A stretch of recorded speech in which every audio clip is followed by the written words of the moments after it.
Assalamualaikum warahmatullahi wabarakatuh.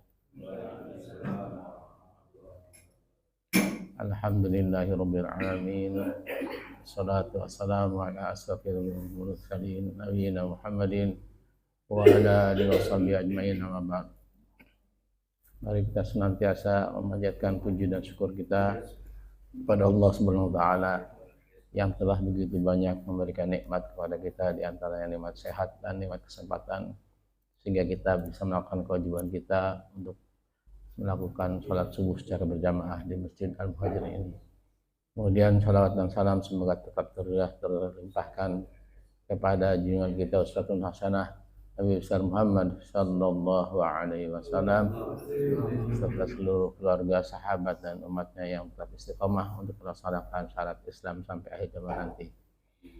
Jamaah salat subuh yang dimuliakan Allah Subhanahu wa taala, sebelum kita mulai kajian kita, baiknya kita berdoa kepada Allah Subhanahu wa taala untuk kedua orang tua kita, saudara, sahabat dan teman-teman kita yang telah mendahului kita. Semoga Allah berikan ampunan dosa dan kesalahannya dan ditempatkan di sisi Allah Subhanahu wa taala. Demikian juga kepada kedua orang tua kita, saudara, sahabat dan tetangga atau siapapun juga yang masih hidup dalam keadaan sehat. Semoga mereka diberikan ketenangan, kesabaran dalam menghadapi segala ujian yang disampaikan Allah Subhanahu wa taala kepada kita. Untuk itu mari kita bacakan Ummul Quran Al-Fatihah. A'udzu billahi minasyaitonir rajim. Bismillahirrahmanirrahim. Alhamdulillahi rabbil alamin. Ar-Rahmanir Rahim. Maliki yaumiddin. Iyyaka na'budu wa iyyaka nasta'in. Ihdinas siratal mustaqim.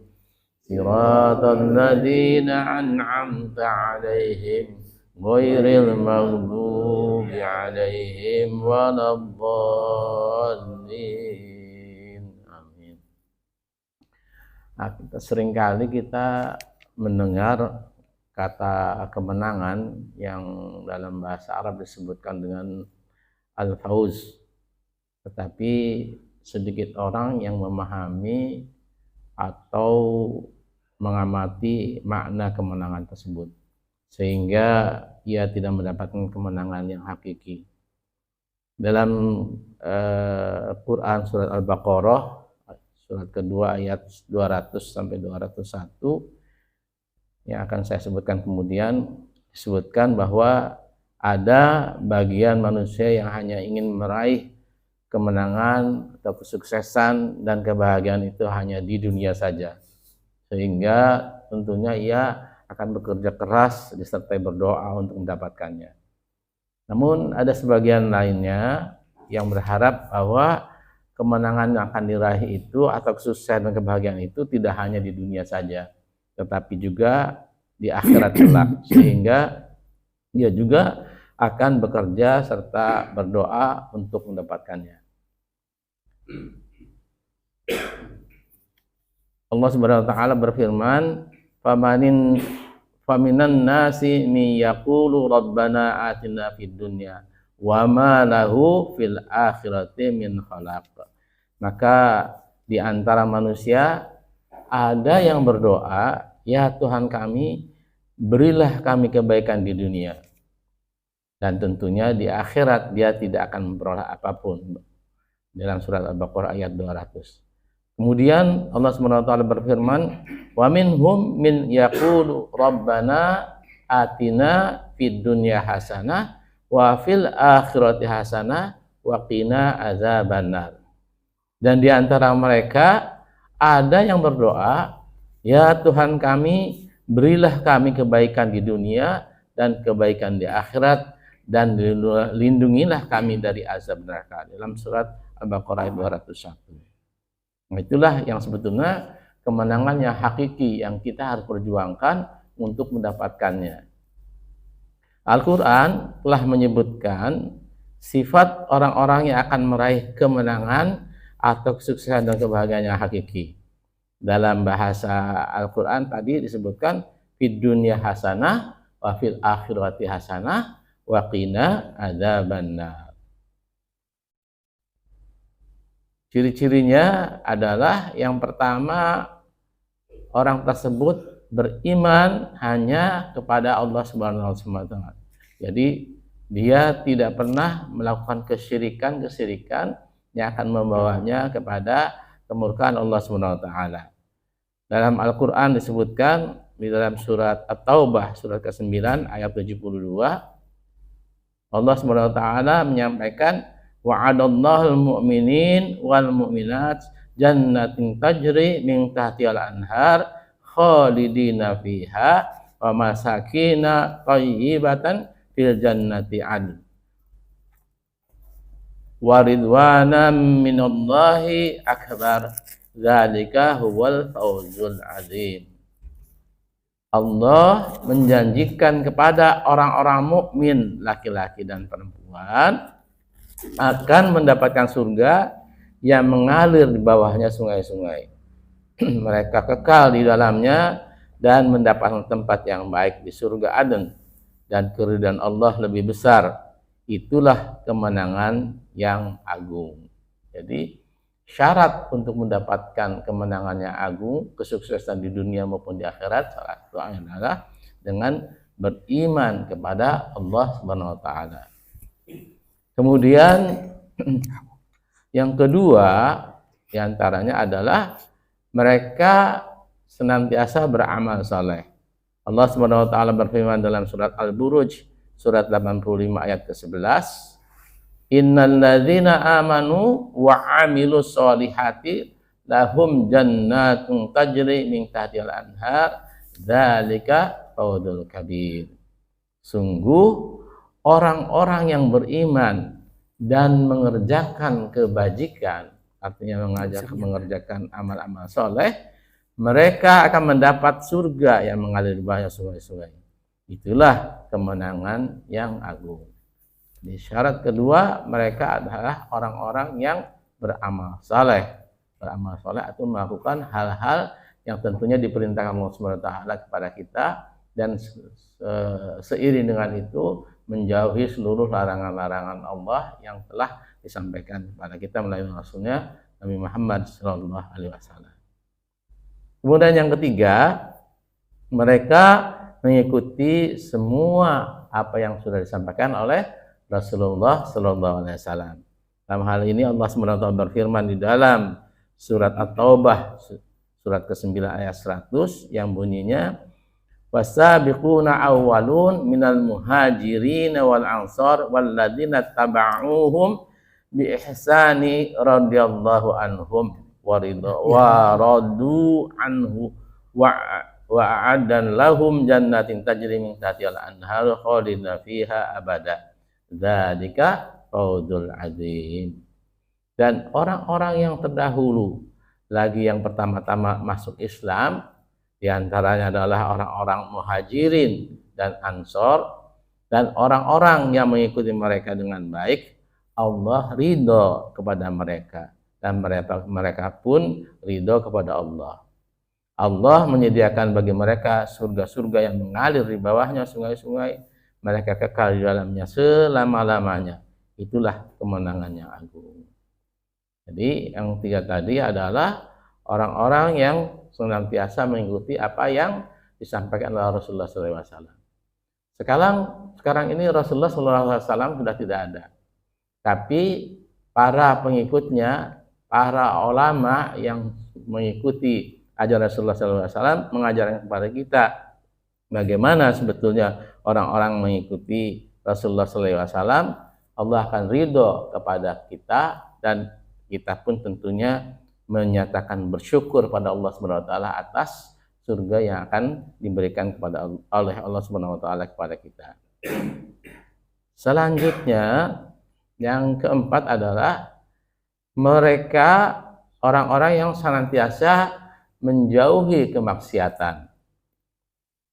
Dalam surat An-Nisa surat keempat ayat 13 dan 14, Allah Subhanahu wa taala berfirman, Wa man yuti'illah wa rasulah yudkhilhu jannatin tajri min tahtiha al-anhar khalidina fiha wa dzalika fawzul azim. Barang siapa taat kepada Allah dan Rasulnya, dia atau Allah akan memasukkannya ke dalam surga-surga yang mengalir di bawahnya sungai-sungai, mereka kekal di dalamnya, dan itulah kemenangan yang agung. Wa man ya'dillahu wa rasulah wa yata'adda hududahu yudkhilhu naran khalidan fiha wa lahu azabun muhin. Dan barang siapa mendurhakai Allah dan Rasulnya dan melanggar batas-batas hukumnya, niscaya Allah akan memasukkannya ke dalam api neraka, dia kekal di dalamnya, dan dia akan mendapat azab, dan dia akan mendapat azab yang menghinakan. Itu di dalam surat An-Nisa ayat ke-14. Selanjutnya yang kelima adalah mereka yang senantiasa berbuat benar dan jujur. Nah, ini yang sekarang ini bermasalah besar terhadap kita umat Islam, di mana kebohongan berseliweran di antara media sosial yang kemudian di-forward oleh kita untuk disampaikan kepada orang lain tanpa mengecek dulu kebenaran tentang berita itu. Padahal Allah Subhanahu wa taala sudah berfirman di dalam surat Al-Maidah ayat 119 yang bunyinya qallallahu hadza yaumun yanfa'us shadiqina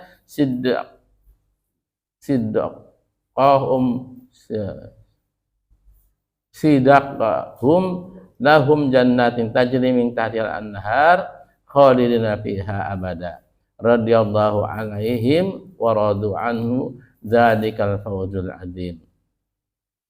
Allah berfirman, inilah saat orang-orang yang benar memperoleh manfaat dari kebenarannya.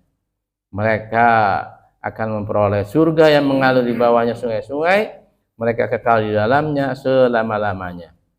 Allah ridho kepada mereka dan mereka pun ridho kepadanya. Itulah kemenangannya agung. Jadi persyaratan untuk mendapatkan apa yang dihadiahkan Allah Subhanahu wa taala kepada kita berupa surga, tentunya kita harus berkata benar dan jujur terhadap apapun yang akan kita sampaikan kepada teman, sahabat, keluarga kita, sehingga kejujuran dan kemenangan inilah, kejujuran dan kebenaran inilah yang akan mengantarkan kita kepada surganya Allah Subhanahu wa taala. Selanjutnya adalah mereka hanya takut kepada Allah Subhanahu wa taala. Di dalam surat Al-An'am surat ke-6 ayat 15-16 Allah Subhanahu wa taala berfirman, "Qul inni akhafu in asaitu rabbi adzaba yaumin adzim." Qul inni akhafu inna asaitu rabbi adzaba yaumin adzim.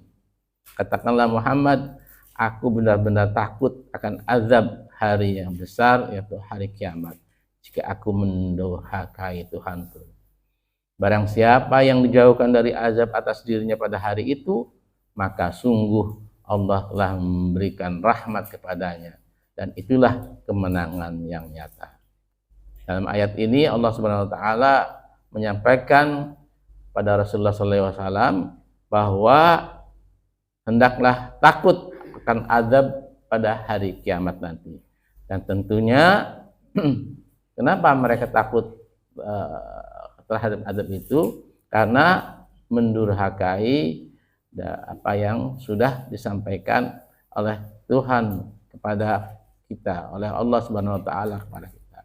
Jadi mereka takut kepada Allah Subhanahu wa taala sehingga mereka akan mengatakan, sesungguhnya aku benar-benar takut akan azab hari yang besar pada hari kiamat nanti, jika aku mendurhakai Tuhanku.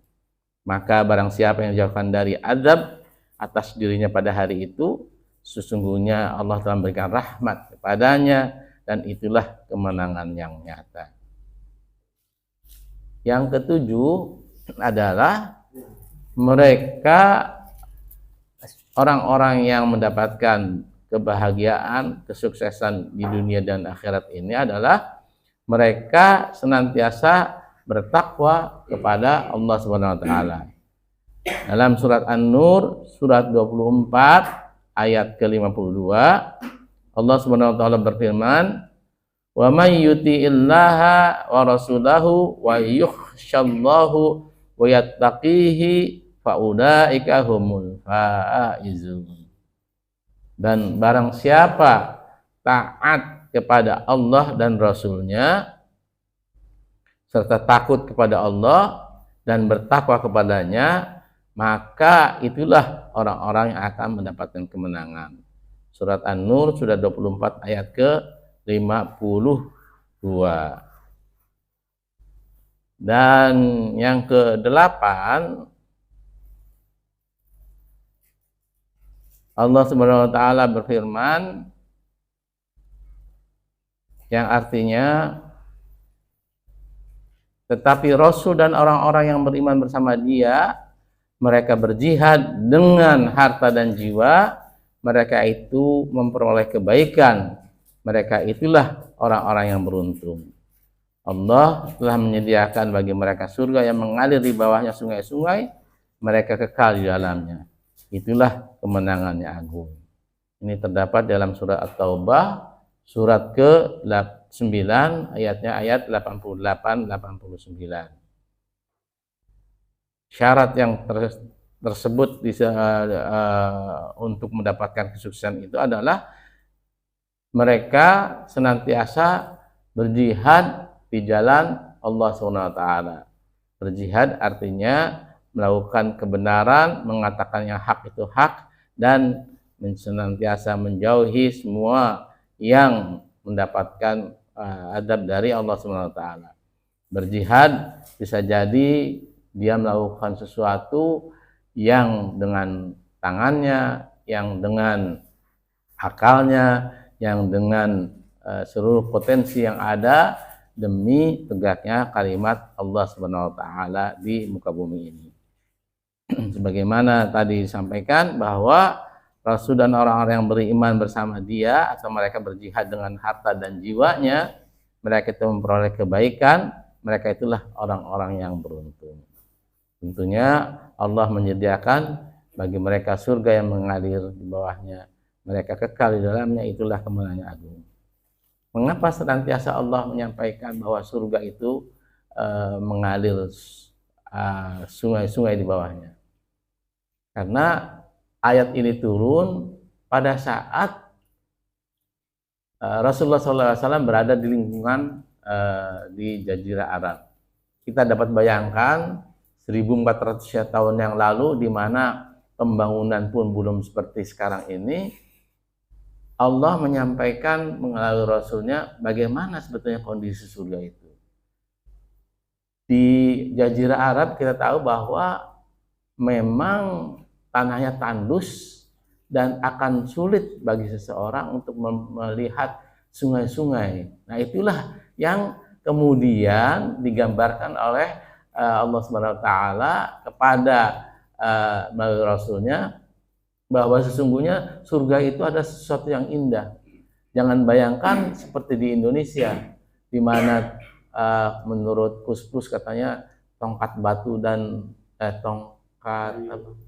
tongkat kayu dan batu jadi tanaman. Di sana nggak bisa apa-apa gitu dengan keadaannya seperti itu. Karena apa? Karena alamnya memang berbatu dan memang susah untuk mendapatkan air sana. Kecuali sekarang dimodernisasi, di mana ditemukan teknologi destilisasi, yaitu air laut bisa diubah menjadi dikurangi garamnya, kemudian dijadikan sebagai air minum. Nah, itu semua karena teknologi yang sekarang. Tapi 1400 yang lalu Allah SWT menyampaikan, menggambar bahwa surga itu yang seperti itu gitu. Jadi berpengharapan bahwa umat Islam waktu itu membayangkan bahwa nantinya itu surga itu akan mendapatkan keindahan, akan mendapatkan sesuatu yang luar biasa, yang di luar nalar mereka. Itulah yang disampaikan oleh Allah Subhanahu wa taala sesuai dengan keadaan di mana umat waktu itu tidak tahu persis seperti apa sebetulnya. Maka Allah gambarkan surga itu sebagaimana tadi, bahwa surga itu tempat yang indah, ada sungai-sungai yang mengalir di bawahnya. Nah, rupanya seorang arsitek dari Spanyol kalau nggak salah, waktu Spanyol dikuasai oleh Islam di daerah Andalusia, itu sudah dibikinkan apa yang dipikirkan di dalam Al-Quran, bahwa ada surga itu ada satu tempat yang dimana mengalir sungai-sungai di bawahnya. Maka dibikinlah komplek di mana mereka membangun rumah-rumah dialiri oleh sungai-sungai. Itu supaya menggambarkan itulah kenyataannya, bahwa surga itu keindahannya seperti itu. Nah, kalau kita di rumah misalnya punya sedikit kolam dengan gemericik air gitu yang menetes, itu luar biasa, akan beda rasanya di mana rumah yang tanpa sama sekali ada gemericiknya air. Nah, inilah gambaran betapa Allah memberikan keindahan kepada orang-orang yang berbuat kebajikan, sehingga mereka bisa merasakan indahnya sebuah tempat di mana ada air yang mengalir di bawahnya. Itu gambaran nyata yang sekarang mungkin di alam modern ini sudah terlupakan. Tapi kita bayangkan 1400 tahun yang lalu, di mana masyarakat waktu itu di Arab Saudi memang dalam keadaan gersang. Sekarang mungkin banyak pohon-pohonan yang waktu zaman kalau nggak salah Ali Sadikin, Indonesia pernah mengirimkan tim untuk mengadakan penghijauan di daerah Arab Saudi, dan itu sampai sekarang tumbuh pohon-pohonan di sekitar Mekah, Madinah, itu di mana pohon-pohonan itu cukup menghijaukan daerah-daerah sekitarnya. Ini diakui oleh pemerintah Arab Saudi bahwa ini adalah pohon dari yang dihasilkan oleh tanaman-tanaman yang dibantu oleh pemerintah Pemda. Waktu itu Pemdanya adalah Gubernur Ali Sadikin waktu itu. Nah, apa yang kita simpulkan dari bahasan kita pagi hari ini, bahwa ketika kita berdoa itu jangan hanya mengharapkan keduniaan saja, karena dunia ini sifatnya fana, sifatnya hanya sementara gitu. Padahal kehidupan akhirat itu kehidupan yang kekal di dalamnya gitu. Oleh karena itu, mari kita kejar akhirat, pasti dunia ini akan mengikuti kita. Jangan kita kejar dunia, pergi pagi pulang petang, dan pastinya kita mengejar sesuatu yang sifatnya fana, yang sifatnya sementara. Sementara kita melupakan bekal kita di akhirat. Padahal Allah Subhanahu wa taala sudah mewanti-wanti, hendaklah kita berbekal, karena bekal itulah yang akan nanti dibalas oleh Subhanahu wa taala. Kebaikan tentunya akan dibalas dengan kebaikan, kejahatan akan dibalas dengan kejahatan yang setimpal. Nah, kita renungkan diri kita, kapanpun kita akan menghadap Allah Subhanahu wa taala, cukupkah bekal yang kita siapkan untuk kehidupan yang panjang di akhirat nanti. Kematian adalah sesuatu yang memutus selesainya persoalan kita di dunia, tapi kita akan memulai kehidupan baru di akhirat. Kita siapkan diri kita, jangan lupakan kehidupan akhirat kita, tapi walaupun begitu kita jangan lupakan juga kehidupan dunia ini, karena ini adalah kenyataan. Dalam bahasan orang-orang Arab, mafi fulus ente mampus. Jadi, kalau nggak ada uang kalian mampus. Tapi juga bukan begitu, gitu. Kita pun melupakan kehidupan di akhirat. Berbekalah, karena bekal itulah yang akan mendapatkan kita kesuksesan baik hanya di dunia, bukan hanya di dunia tapi di akhirat kelak. Insya Allah kita akan melakukannya dengan sebaik-baiknya. Jadi apapun aktivitas kita lakukan untuk tujuan mendapatkan ridha Allah SWT. Jangan sampai kita melakukan kebaikan atau aktivitas kita hanya untuk mendapatkan pujian dari manusia. Pujian dari manusia itu, kalau kita tidak mendapatkan pujian dari manusia itu, kita akan kecewa. Tapi kita mintalah kepada Allah SWT semoga aktivitas kita itu mendapat ridho dari Allah SWT. Baik, ada waktu sekitar berapa menit lagi? 10 menitan ya.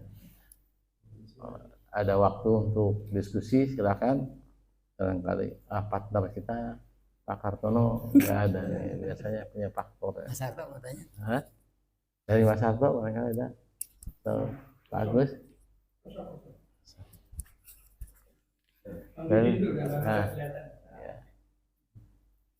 Dari ya. Mas Agus? Hah? Mas Agus ngerti? Pak Agus ada yang mau dikomentarin? Monggo.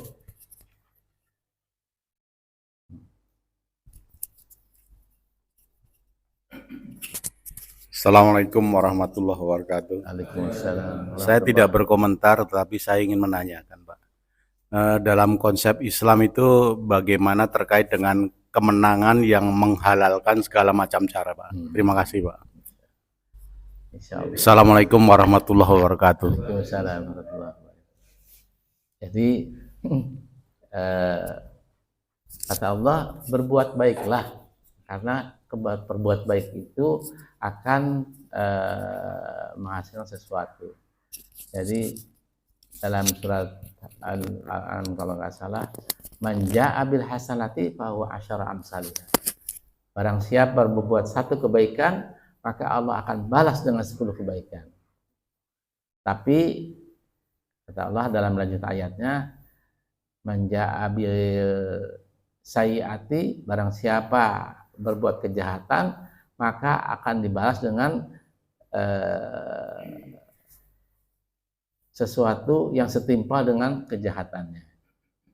Nah, bagaimana dengan orang yang menghalalkan segala cara untuk mendapatkan kemenangan?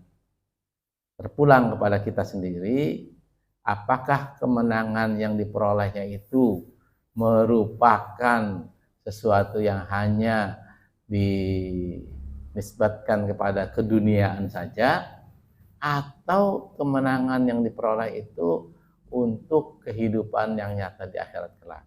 Padahal Allah Subhanahu wa taala sampaikan bahwa cara